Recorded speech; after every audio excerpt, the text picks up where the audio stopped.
All right, who's ready to go for a drive in this nice little Cobalt? Go take this car for a drive. This is a 2008 Cobalt LS 2.2 liter 4-cylinder. Somebody mentioned recently on one of my other GM car driving videos, it may look like that radio screen is flashing or going crazy, but it's not. It's just how the camera interprets it. So just in case you're seeing that. Happens with LED lights too, because the refresh rate is so fast the camera can't pick up on it. But anyway, this is a nice little 2008, 132,000 miles, simple, economical car. These are, but I would highly recommend one if that's what you need. If you need simplicity, economy, and low cost of ownership, or you're buying it for go-to-work car, a first-time driver car, a young kid driver car, definitely a good choice. I have a complete walk-around video of this car on my channel. You can check that out as well. In the walk-around video, I mentioned that the newer Chevy Cruzes I would not personally recommend for a variety of reasons that you can find on the internet all on your own, but they excuse me, those cars have several problems, including oil leaks and coolant problems, so I would be careful buying one of those. Excuse me. I have a tickle in my throat that has been persistently annoying for a few days.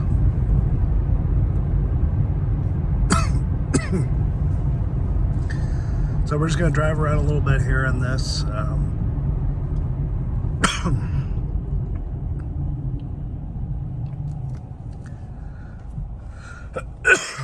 Excuse me. Apologize. Got to do it.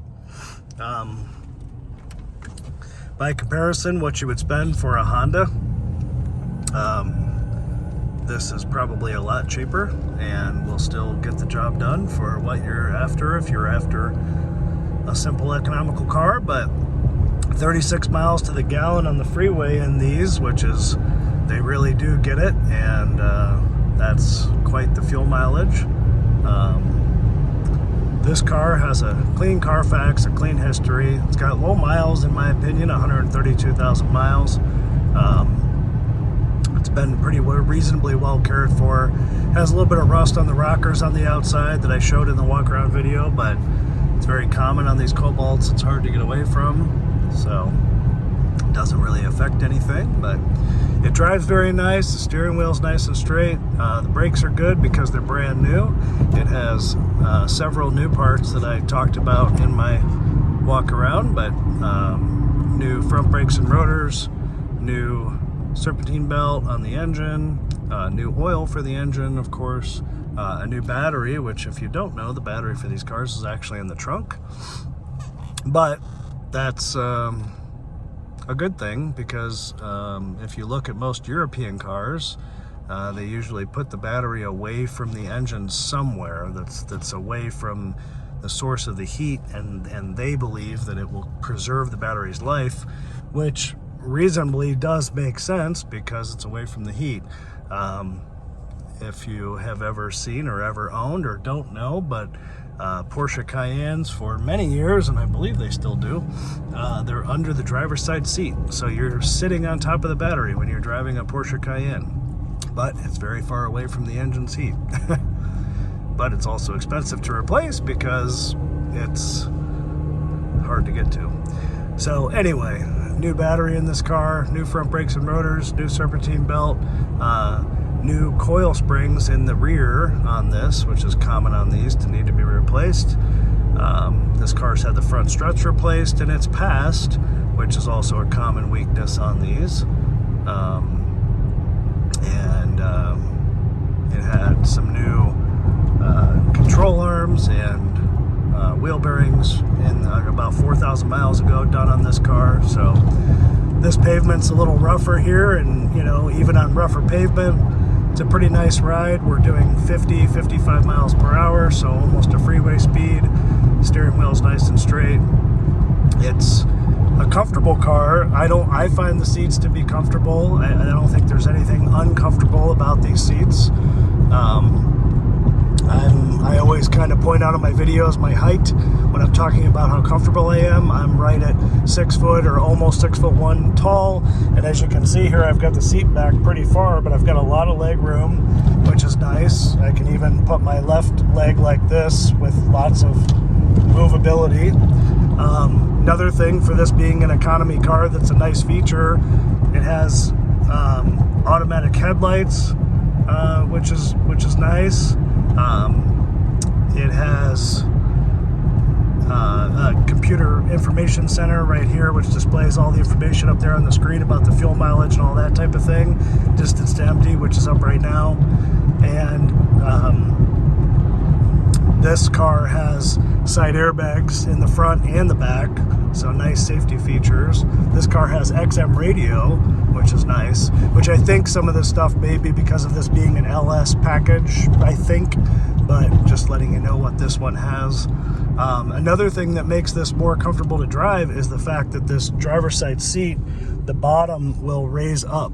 So it manually, you can raise or lower the seat, which, you know, helps if you're shorter, for sure. So definitely a nice feature there. So it makes it more comfortable. It's got good acceleration. I mean, it's not a race car, but it'll get up and go and get the job done. So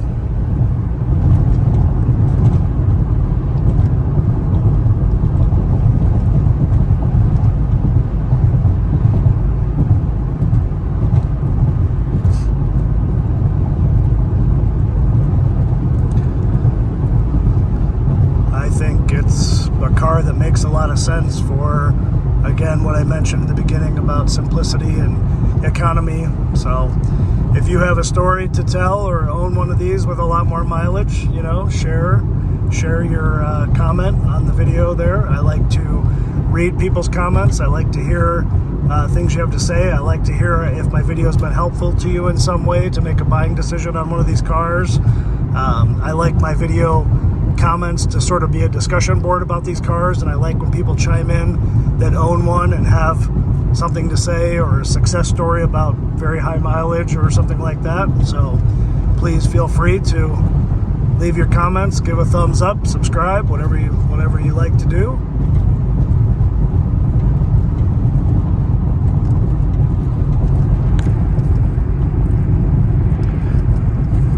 I have a lot of reviews and a lot of driving videos.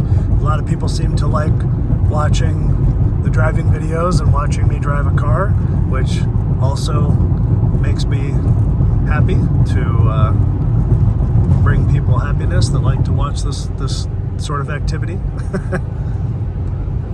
So on a smoother road, the car's a little quieter. I mean, there's a little more bumps and a little more noise over a bumpy road, but that's true with any car. I like the steering wheel. This has a steering wheel cover on it, but even without it, this is a pretty thick steering wheel. I like thicker steering wheels.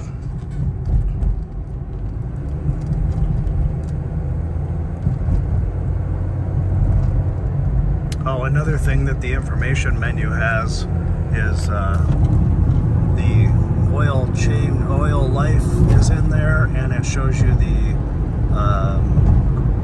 coolant temperature in the information center, which is kind of handy. So there we are at about 60 miles an hour, so shouldn't quite be going that fast on this road, but you can see it drives nice. The steering wheel's straight, tracks the road straight. There's nothing negative to say about this car. It's a nice little car for what it is. I would recommend buying one. Might even be fun as a manual transmission if you can drive a manual, or you can find a manual transmission. Be a fun car to drive that way too. I don't think the fuel mileage is any better. When I looked at the fuel mileage ratings, I don't think it was any different, but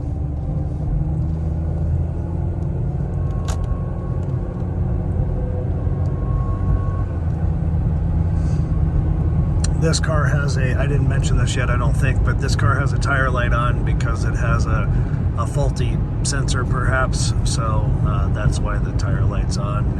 It says service tire monitor when you start it. Yeah, it's probably got a bad sensor, but not a big deal. So, well, that's about all I plan to do with the driving on this car, so I hope you've enjoyed this little ride along and drive. Thanks for joining, thanks for watching. Like I said, leave your comments, leave your suggestions, use the comment section as a discussion board for this type of car. Cobalt would be cool. And I thank everyone for taking a look. So have a great day. Thumbs up if you like, and peace until next time. All right, take care, everybody. Bye-bye.